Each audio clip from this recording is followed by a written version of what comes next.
વડોદરાના નિઝામપુરા ખાતે આવેલી એક ખાનગી સ્કૂલ કે જ્યાં વિદ્યાર્થીને કરંટ લાગતા તેનું કરુણ મોત નીપજ્યું છે, ત્યારે આ સમગ્ર મામલે વડોદરા જિલ્લા શિક્ષણાધિકારી એક્શન મોડમાં જોવા મળ્યા છે। ડીઈઓના જણાવ્યા મુજબ શાળાઓની સલામતીને લઈને અત્યાર સુધીમાં 5 પરિપત્રો બહાર પાડવામાં આવ્યા છે, તેમ છતાં આ ગંભીર ઘટના સામે આવી છે। મામલે ડીઈઓ કચેરીએ ગંભીરતા દાખવી સીબીએસઈને પણ જાણ કરી છે। આગામી દિવસોમાં 7 ટીમો બનાવી શહેર અને જિલ્લાની તમામ શાળાઓમાં ચેકિંગ હાથ ધરવામાં આવશે। તમામ શાળાઓએ આગામી 3 દિવસમાં સલામતી સંબંધિત ખામીઓ દૂર કરી ક્લિયરન્સ આપવાનું રહેશે। બાળકના મોત અંગે ડીઈઓ કચેરીએ પરિવાર પ્રત્યે સંવેદના વ્યક્ત કરી છે। જિલ્લા શિક્ષણાધિકારી કચેરી ખૂબ જ ગંભીર છે।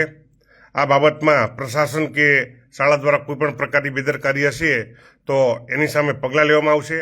આ ઉપરાંત MGVCLનો પણ અમે ટેકનિકલ અભિપ્રાય માંગીશું કે આમાં કોની બેદરકારી છે, શું બેદરકારી છે। એ ઉપરાંત ખાસ જોવા જઈએ તો આ ડીઓ દ્વારા તમામ સ્કૂલોમાં દિન 3માં ફાયર સેફટી છે કે નહીં, ઇલેક્ટ્રિક વાયરો ખુલ્લા છે કે નહીં, એ ઉપરાંત ઇલેક્ટ્રિકલ ઓડિટ થશે। એ ઉપરાંત તકેદારીના ભાગ રૂપે લગભગ શાળા સેફટી માટે અને લગભગ 5 પરિપત્રો કર્યા છે, જેમાં 13/5, 30/5, 2/6, 9/7 અને છેલ્લો 5/8 પણ પરિપત્ર કરેલો છે। એમાં સ્પષ્ટ સૂચના છે, શાળામાં જો કોઈ ઇલેક્ટ્રિક વાયર ખુલ્લા કે અર્થિંગ પ્રોબ્લેમ હોય તો સત્વરે રિપેર કરાવવા, તેમજ ISI માર્કાવાળા MCB, ELCB લગાવવા અને આની જવાબદારી શાળાની છે। આ ઘટનામાં શાળાની ભૂલ હોય તો એની સામે કડકમાં કડક પગલાં લેવામાં આવશે અને CBSEને પણ જાણ કરવામાં આવશે। આ ખૂબ જ દુઃખદ ઘટના છે। અમારી બાળક સાથે સહાનુભૂતિ છે। ફરી શાળા સામે કડકમાં કડક પગલાં લેવામાં આવશે।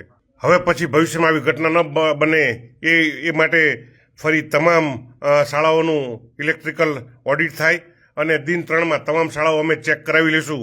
ક્યાંય પણ આવા વાયર ખુલ્લા ન જોવા મળે, કોઈ પણ આવી ઘટના ન બને। આ ઘટના ખૂબ જ નિંદનીય છે અને ફરીથી આપને કહું, જે દોષી જણાશે એની સામે કડકમાં કડક પગલાં લેવામાં આવશે।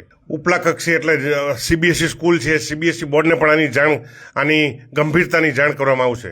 અમારે 7 ટીમો બનાવીને તમામ દિન 3માં તમામ શાળાઓ ચેક થઈ જાય એવી પ્રકારની કાર્યવાહી કરવામાં આવશે।